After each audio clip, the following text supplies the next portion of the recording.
So the floor mechanic on this one isn't really defined, so we just kind of have to work through it. And that means that the biggest threat in this entire run is the boss. JJ is a menace.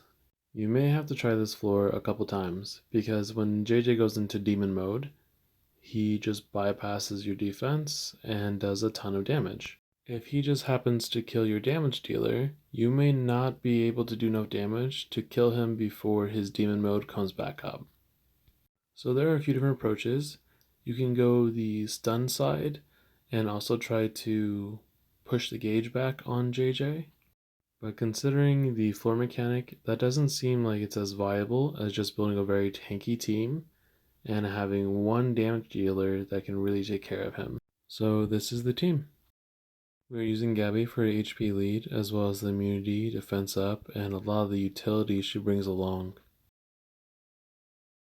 Then we're using one of my favorite combinations, which is the Unki and Sahua combination, to basically reduce the cooldowns of your entire team. Since we're not sure how slow the floor mechanic will make us, this just makes sure that every turn that we use is going to be a good one.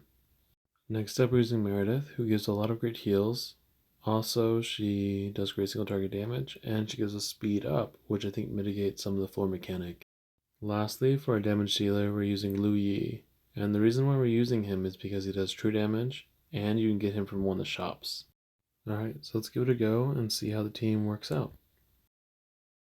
Now, the first wave can seem a bit intimidating, and that's pretty normal, but we can mitigate most of this because of our sustain.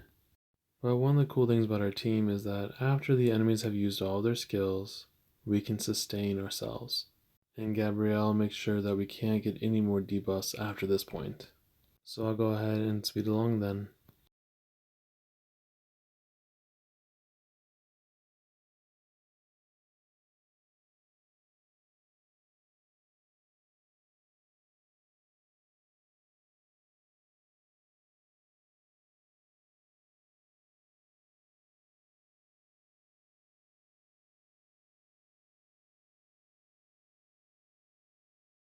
And just like any other floor, we're going to want to go ahead and save our cooldowns for the next wave.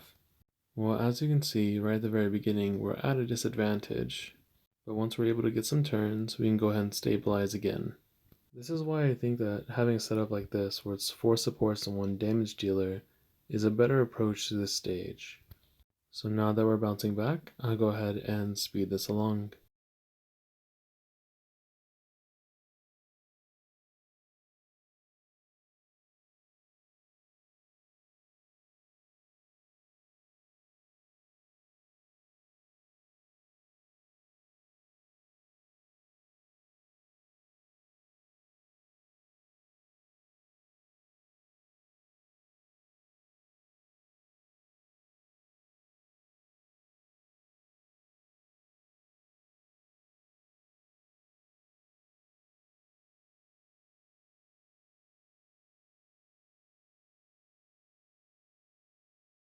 And just like the end of every wave, we want to save our skills for the final fight.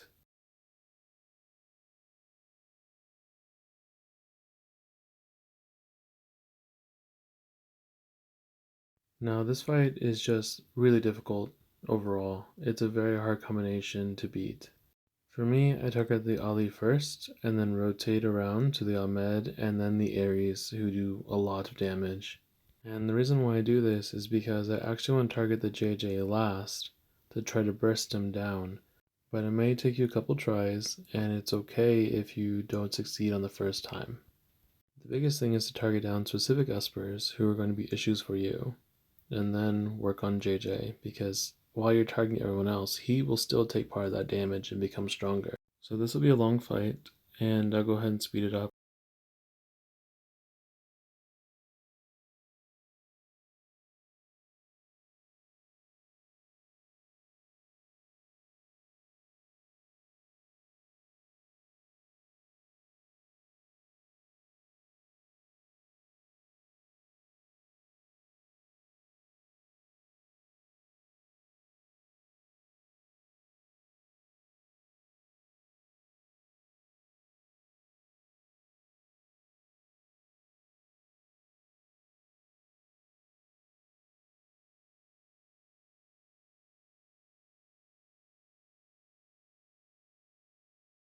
Now here's the part where you can become very unlucky, because this is where JJ turns into demon mode and bypasses defense and does a ton of damage. Now, it's not a big deal if he targets your healers or your supports, but it is a big deal if he actually takes out your DPS. As far as I know, you should just be prepared to lose an Esper or two, and there's really no way around that. So you just kind of want to keep everybody healthy as possible, and as you can see, he does a ton of damage, and sometimes you can luck out and survive with just a sliver HP. But it's important to note that this part is just a DPS check, and luckily, Lu Yi can meet that. So this is probably the most difficult stage, but if you have any questions about substitutions or anything like that, go ahead and leave a comment. I'll have videos for the rest of the tower on my channel. Thank you for watching.